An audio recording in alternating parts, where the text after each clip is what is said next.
El ministerio de Cristo en el santuario celestial. En el templo celestial, la morada de Dios, su trono está sentado sobre el juicio y la justicia.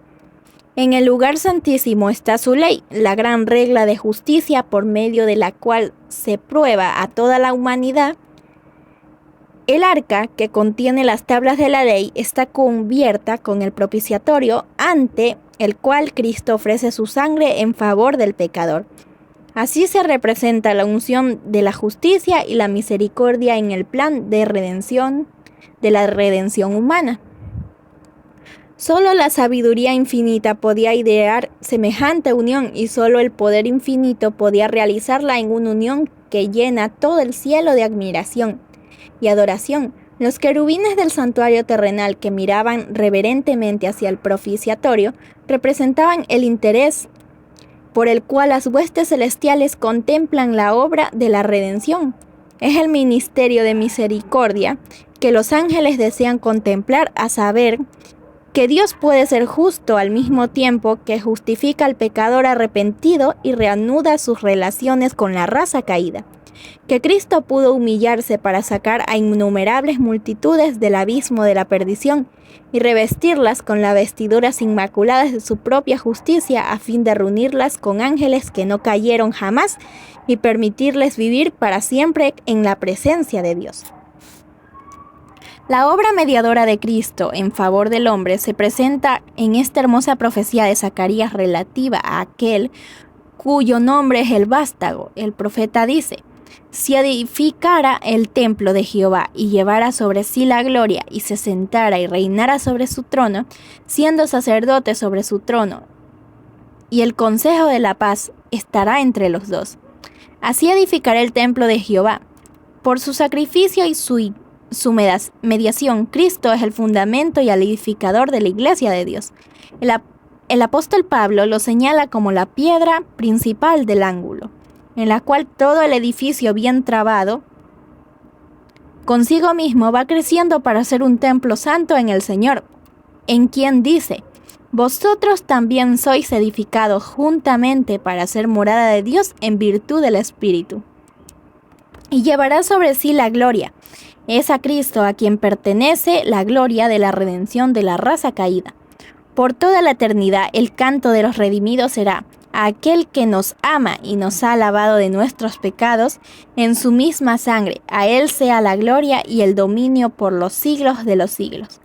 Y se sentará y reinará sobre su trono, siendo sacerdote sobre su trono, no todavía sobre el trono de su gloria, y el reino de la gloria no le ha sido dado aún, solo cuando su obra mediadora haya terminado. El Señor Dios le dará el trono de David su padre, un reino que no tendrá fin. Como sacerdote, Cristo está sentado ahora con el Padre en su trono. En el trono, en compañía del Dios eterno que existe por sí mismo, está aquel que ha llevado nuestros padecimientos y con nuestros dolores se cargó, quien fue tentado en todo punto, así como nosotros, mas sin pecado. Si alguno pecare, abogado tenemos para con el Padre, a saber, a Jesucristo el justo. Su intercesión es la de un cuerpo traspasado y quebrantado y de una vida inmaculada.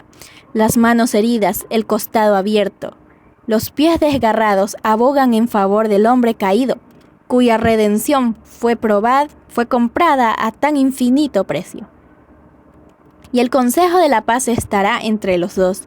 El amor del Padre, no menos que el del Hijo, es la fuente de salvación por la raza caída, perdida.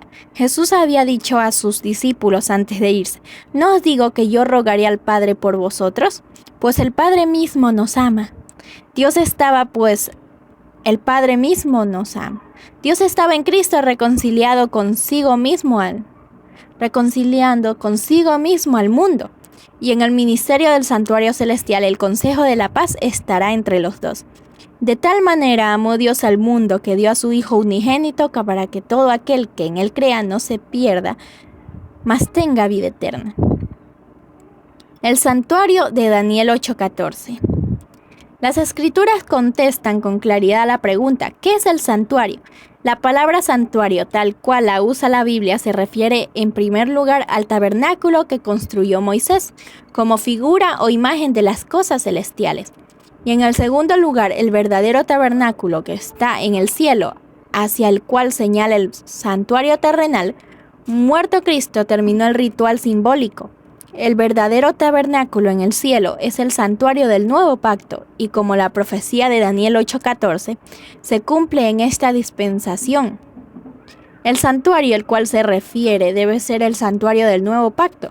Cuando terminaron los 2300 días en 1844, hacía muchos siglos que no había santuario en la tierra, de manera que la profecía hasta 2300 tardes y mañana, entonces será purificado el santuario, se refiere indudablemente al santuario que está en los cielos.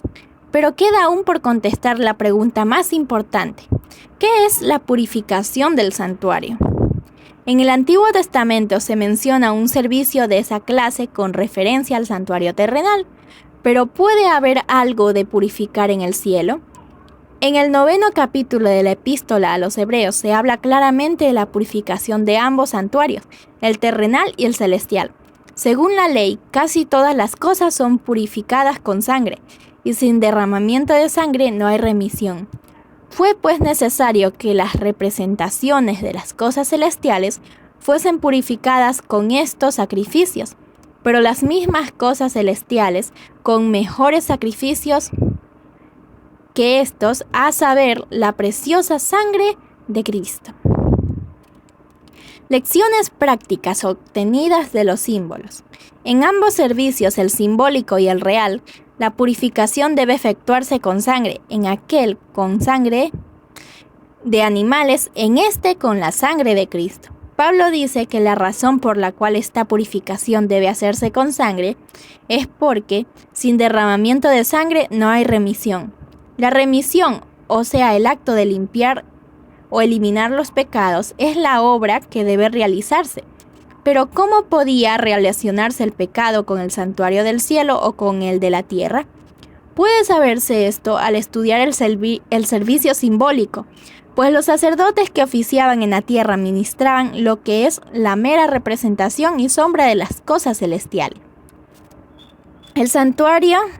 El servicio del santuario terrenal consistía en dos partes.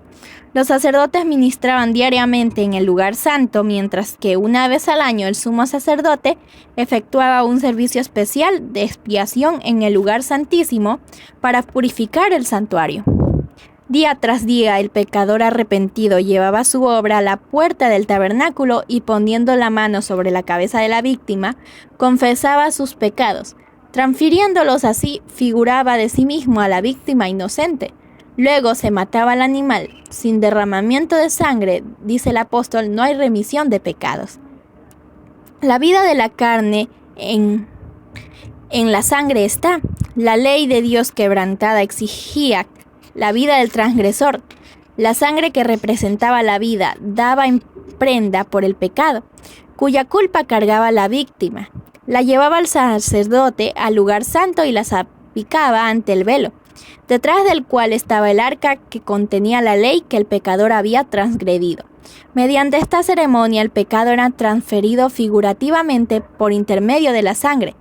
El santuario, en ciertos casos, la sangre no era llevada al lugar santo, pero el sacerdote debía entonces comer la carne, como Moisés le había mandado a los hijos de Aarón diciendo: la dio a él a vosotros para llevar la iniquidad de la congregación. Ambas ceremonias simbolizaban por igual la transferencia del pecado del penitente al santuario. Tal era la obra que se llevaba a cabo días tras días durante todo el año. Los pecados de Israel eran transferidos así al santuario y se hacía necesario un servicio especial para eliminarlos. Dios mandó que se expiara cada uno de los sagrados departamentos. Así hará expiación por el santuario a causa de las inmundicias de los hijos de Israel y de sus transgresiones con motivo de todos sus pecados. Y del mismo modo hará que el tabernáculo de reunión que reside con ellos en medio de sus inmundicias también había que expiar el altar. lo purificará y lo santificará a causa de las inmundicias de los hijos de Israel. Una vez al año, en el gran día de la expiación, el sacerdote entraba en el lugar santísimo para purificar el santuario. El ritual que se realizaba allí completaba la serie anual de los servicios. En el día de la expiación se llevaba 2 machos cabríos a la entrada del tabernáculo y se echaba suerte sobre ellos, una suerte por Jehová y la otra por Azazel. El macho cabrío sobre el cual caía la suerte por Jehová debía ser inmolado como ofrenda por el pecado del pueblo, y el sacerdote debía llevar dentro del velo la sangre de aquel y rociarla sobre el propiciatorio y delante de él. También había que rociar con ella el altar de incienso que se encontraba delante del velo. Y pondrá a Aarón entre ambas manos sobre la cabeza del macho cabrío vivo, y confesará sobre él todas las iniquidades de los hijos de Israel, y todas sus transgresiones a causa de todos sus pecados, cargándolos así sobre la cabeza del macho cabrío, y le enviará al desierto por mano de un hombre idóneo. Y el macho cabrío llevará sobre sí las iniquidades de ellos a tierra inhabitada. El macho cabrío emisario no volvía al campamento de Israel, y el hombre que lo había llevado debía purificarse y lavar sus vestidos con agua antes de volver al campamento. Toda la ceremonia estaba destinada a inculcar en los israelitas una idea de la santidad de Dios y de su odio al pecado, y además hacerles ver que no podían ponerse en contacto con el pecado sin contaminarse. Se requería de todos que afligieran sus almas mientras se celebraba el rito de la expiación. Toda ocupación debía dejarse a un lado y toda la congregación de Israel debía pasar el día en solemne humillación ante Dios, con oración, ayuno y examen profundo del corazón. El ceremonial simbólico enseña importantes verdades respecto a la expiación. Se aceptaba un sustituto en lugar del pecador, pero la sangre de la víctima no borraba el pecado. Solo provenía un medio para transferirlo al santuario. Con la ofrenda de la sangre, el pecador reconocía la autoridad de la ley, confesaba su culpa y expresaba su deseo de ser perdonado mediante la fe en un Redentor que había de venir. Pero no estaba aún enteramente libre de la condenación de la ley.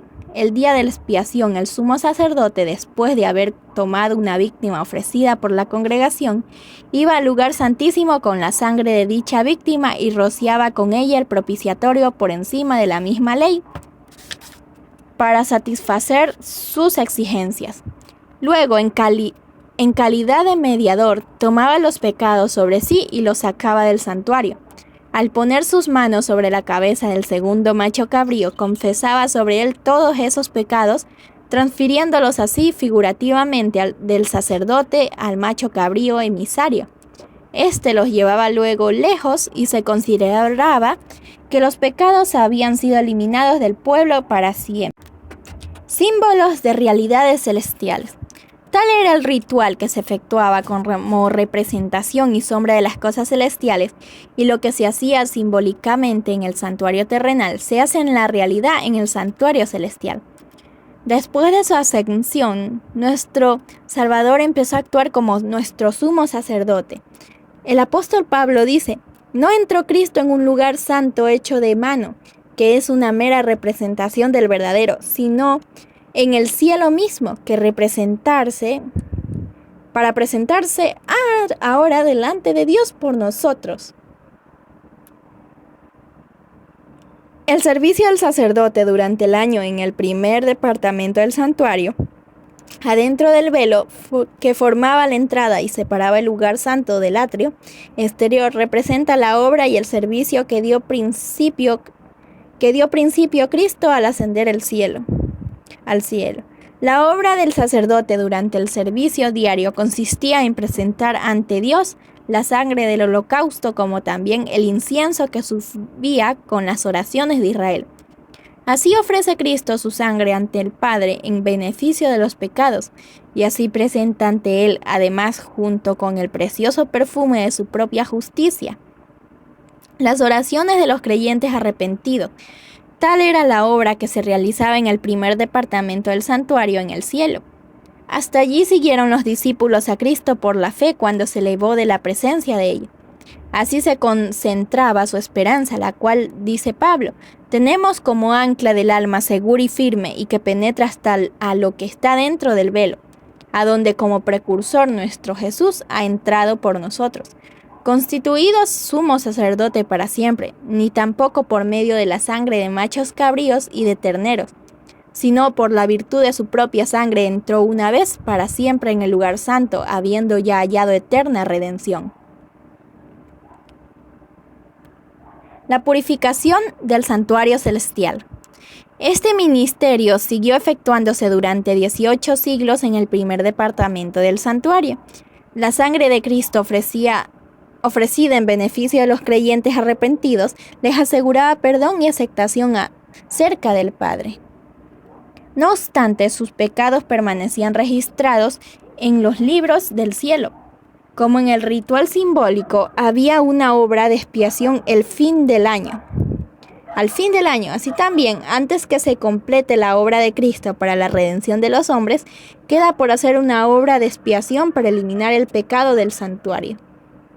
Este es el servicio que empezó cuando terminaron los 2300 días. Entonces, así como lo había anunciado Daniel, el profeta, nuestro sumo sacerdote entró en el lugar santísimo para cumplir la última parte de su solemne obra, la purificación del santuario. Así como en la antigüedad los pecados del pueblo eran puestos por fe sobre la víctima ofrecida y por medio de la sangre de ésta se transfería figurativamente al santuario terrenal, así también en el nuevo pacto los pecados de los que se arrepienten son puestos por fe sobre Cristo y transferidos de hecho al santuario celestial. Y así como la purificación simbólica de lo terrenal se efectuaba eliminando los pecados con los cuales había sido contaminado, así también la purificación real de lo celestial debía efectuarse eliminando o borrando los pecados registrados en el cielo. Pero antes que esto pueda cumplirse, debe examinarse los registros que determinan quiénes son los que por su arrepentimiento del pecado y su fe en Cristo tienen derecho a los beneficios de la expiación llevada a cabo por él.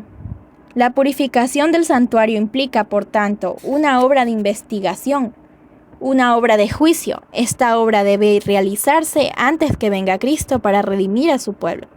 Pues cuando venga traerá con él su galardón para otorgar la recompensa a cada uno según haya sido su obra. Así que los que andaban en la luz de la palabra profética vieron que en el lugar de venir a la tierra el fin de los 2300 días, en 1844, Cristo había entrado entonces en el lugar santísimo del santuario celestial para cumplir la obra final de la expiación preparatoria para su venida. Se vio además que mientras el holocausto señalaba a Cristo como sacrificio y el sumo sacerdote representaba a Cristo como mediador, el macho cabrío simbolizaba a Satanás, autor del pecado, sobre quien serán colocados finalmente los pecados de los verdaderos arrepentidos. Cuando el sumo sacerdote, en virtud de la sangre del holocausto, eliminaba los pecados del santuario, los ponía sobre la cabeza del macho cabrío destinado a Azazel. Cuando Cristo, en virtud de su propia sangre, elimina el santuario celestial, los pecados de su pueblo, al fin de su ministerio, los pondrá sobre Satanás, el cual en la consumación del juicio debe cargar con la pena final. Se llevaba lejos al macho cabrío a un lugar desierto para que no volviera jamás a la congregación de Israel. Así también, Satanás será desterrado para siempre de la presencia de Dios y su pueblo y será aniquilado en la destrucción final del pecado y los pecadores. Preguntas para meditar. 1. ¿Qué lugar importante ocupa Daniel 8:14 en la fe y la enseñanza adventista? 2. ¿De qué manera muchos milleristas se apresuraron a explicar el chasco? 3. Cuando los chasqueados adventistas que se aferraron a las evidencias de la conducción de Dios en su experiencia, no pudieron encontrar error en el cómputo de los periodos proféticos que comenzaron a examinar. 4. ¿Qué descubrimiento hicieron los creyentes con respecto a la identidad del santuario? 5. ¿Qué descubrieron acerca del santuario del primer pacto, del santuario del nuevo pacto? 6. ¿Qué santuario había de ser purificado al fin de los 2300 días? 7.